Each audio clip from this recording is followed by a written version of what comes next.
Good afternoon, ladies and gentlemen.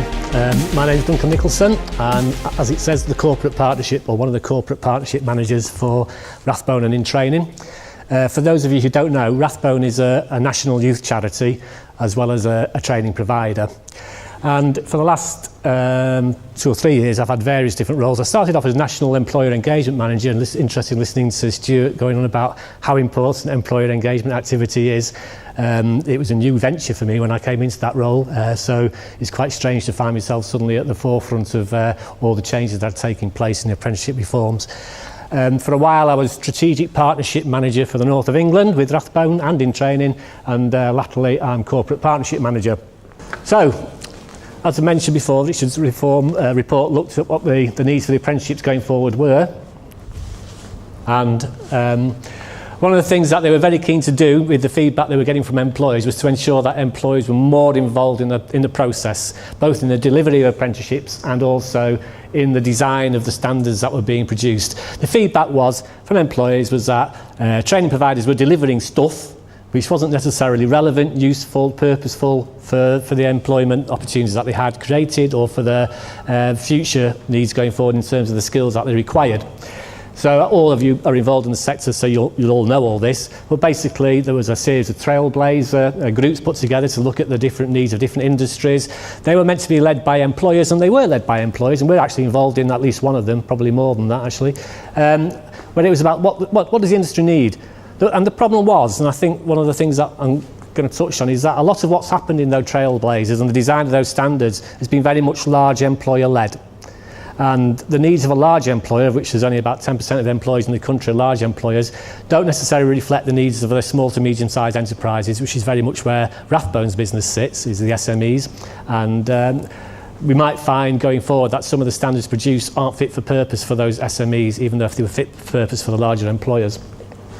Well, that's what the government wanted to do. They wanted to involve employers.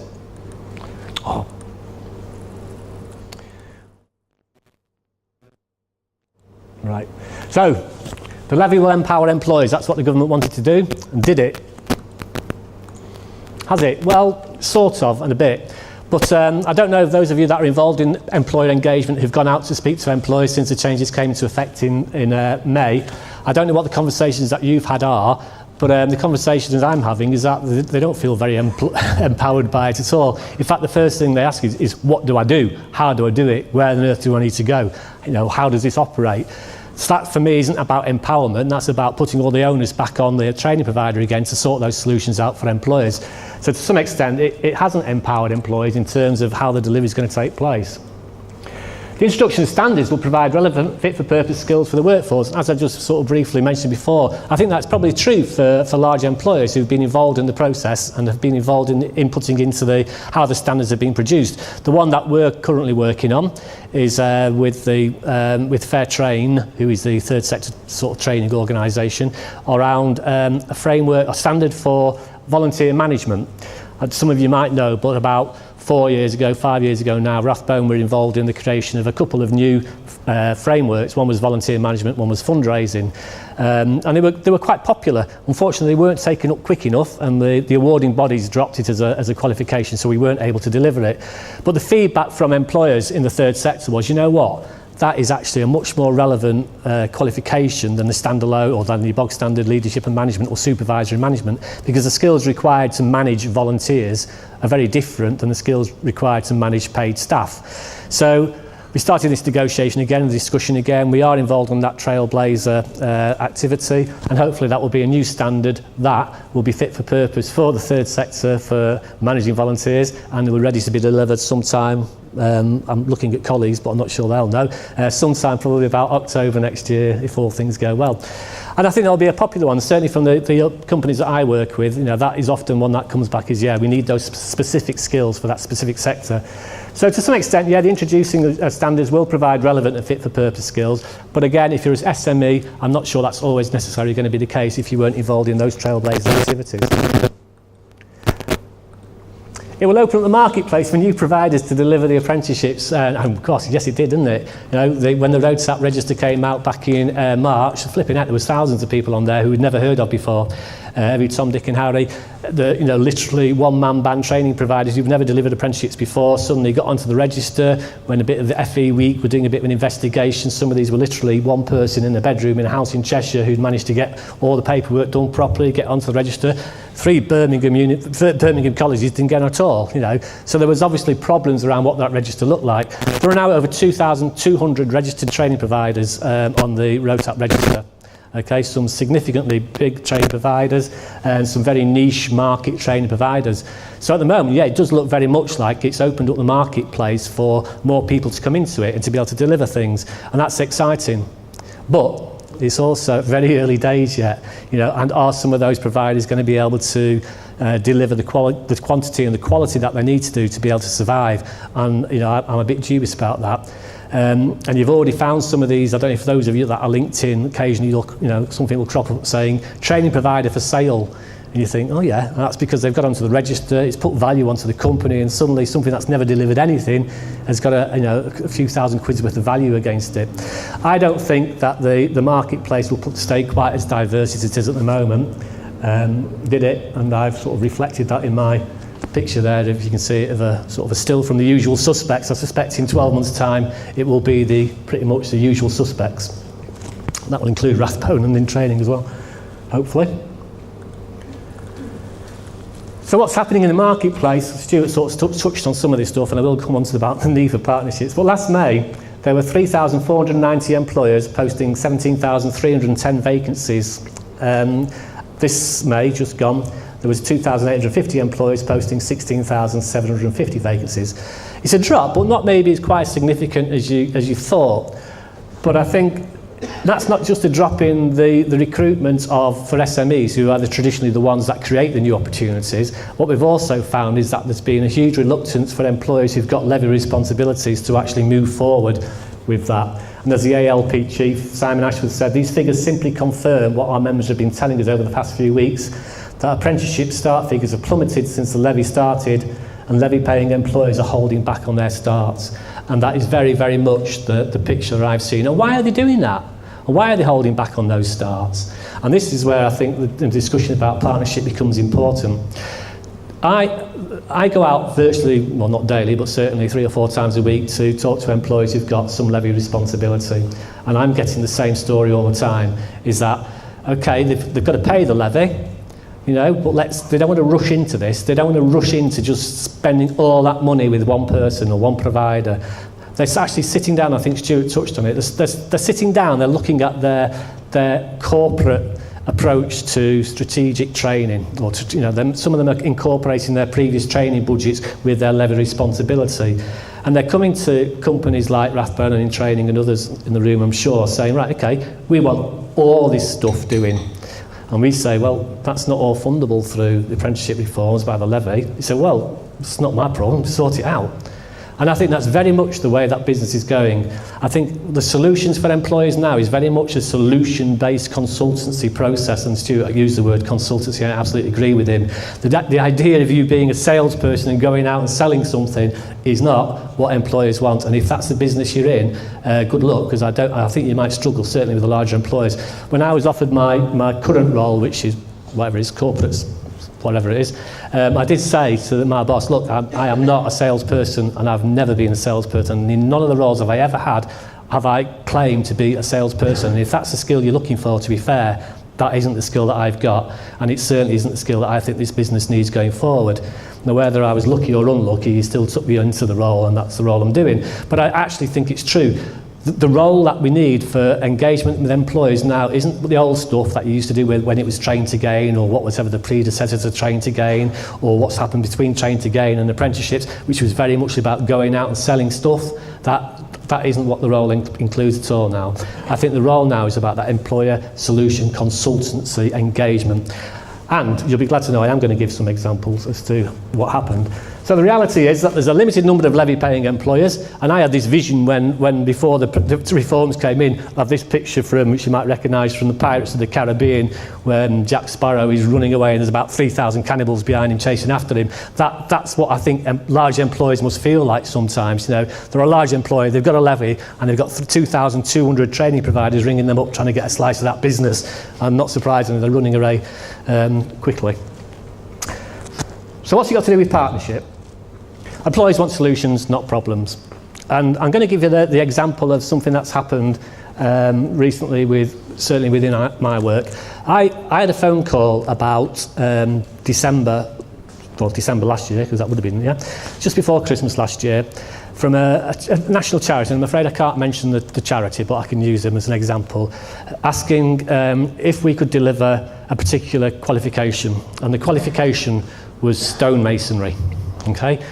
We don't do stonemasonry, and surprisingly, there are very few organisations in the country that do deliver stationery.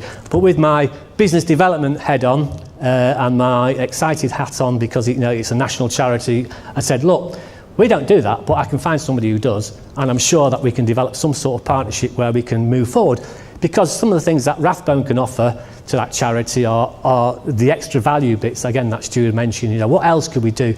We were talking about youth engagement activity. This particular charity do a lot of voluntary work, a lot of work with young people. We were talking about how perhaps we could have a traineeship programme in place which would supply their pipeline for their future apprenticeships. So I could see the potential for all sorts of things that we could possibly do as Rathbone and as Intraining. But what I couldn't guarantee them was that we could deliver stonemasonry apprenticeships, because we absolutely can't. So they said, well, with tender documents coming out sometime in probably March next year, see what you can do, come up with a solution. So the solution was to basically sit down and Google who delivers stonemasonry. Now, the catch is it wasn't just stonemasonry. If it was been stonemasonry, I'd probably have had about maybe 10 providers to go through across the country.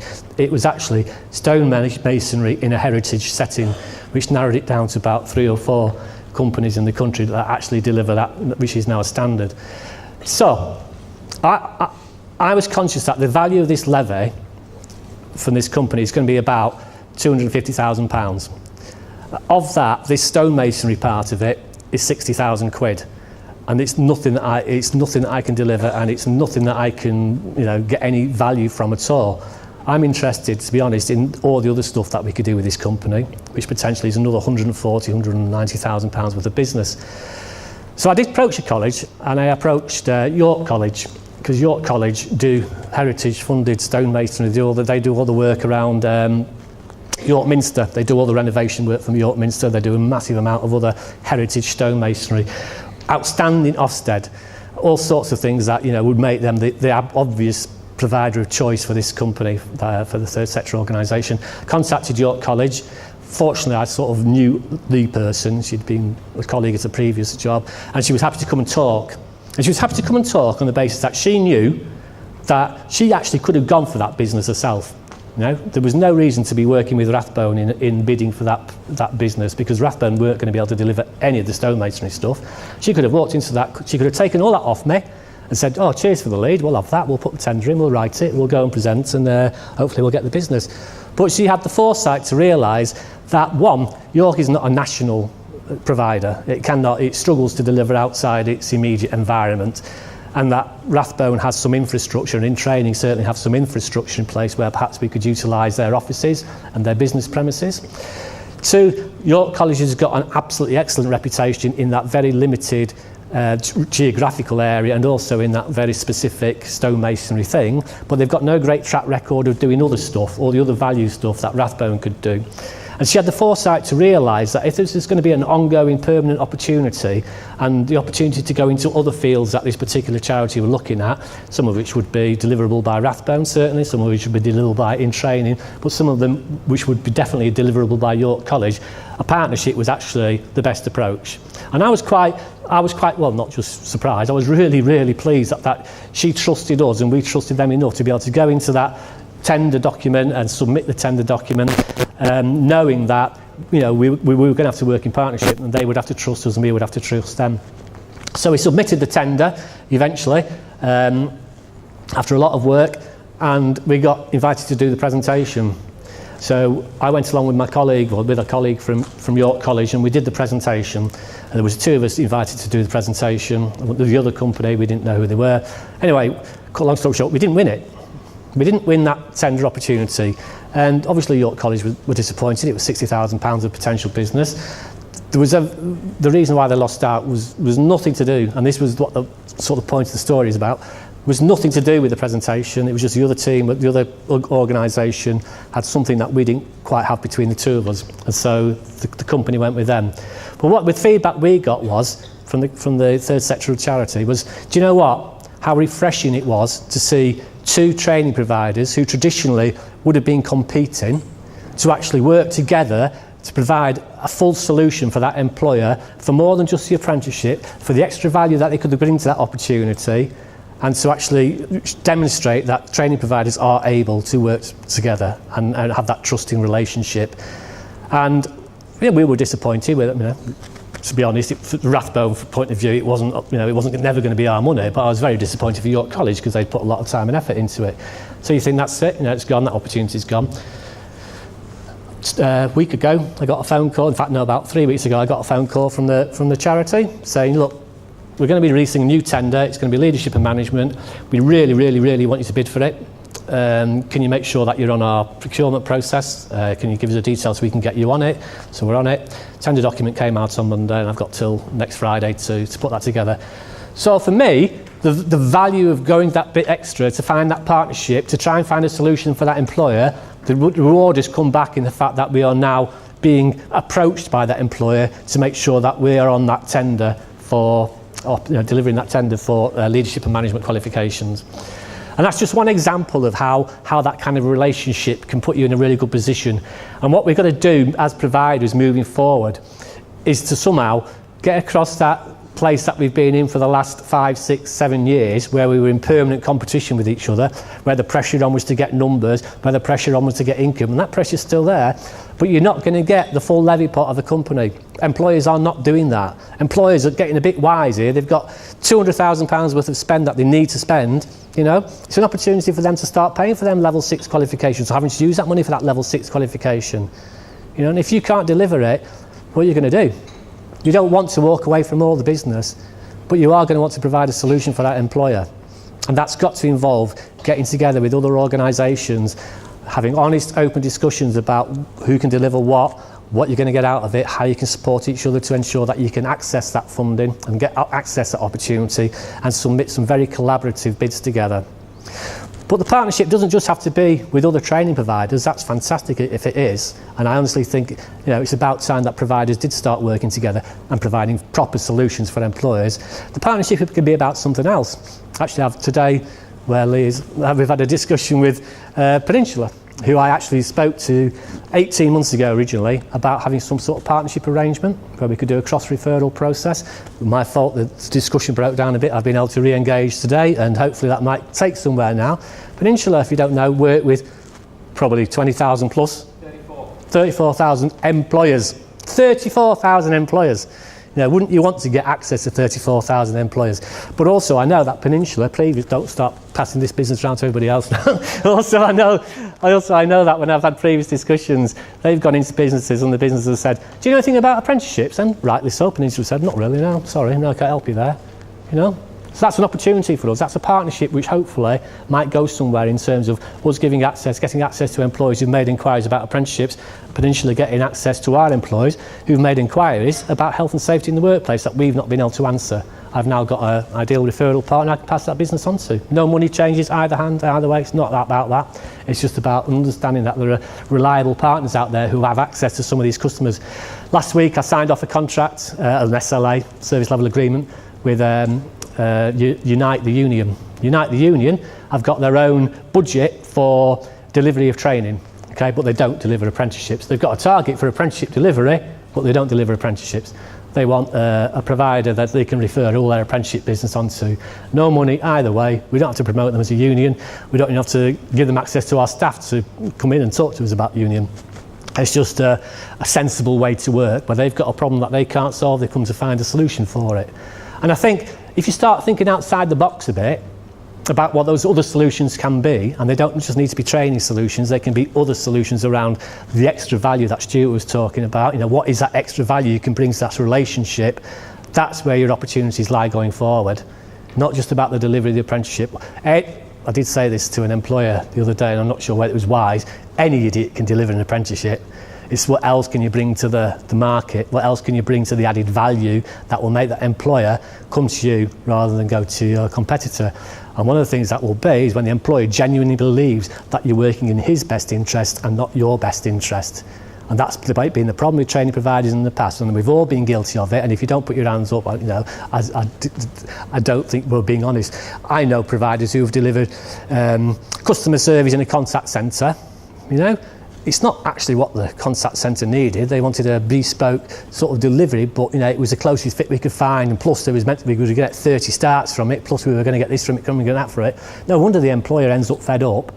Now what we can do is we can go, well, we don't deliver that qualification, but, and it's not actually a standard, I don't know, it might be by now, but you know, we'll talk to somebody who's got experience of delivering something else in the workplace around contact centre manager, and we'll look at trying to make the whole delivery a bit more bespoke and to meet your actual needs, and then the employer will start listening, and then they'll start coming back to you.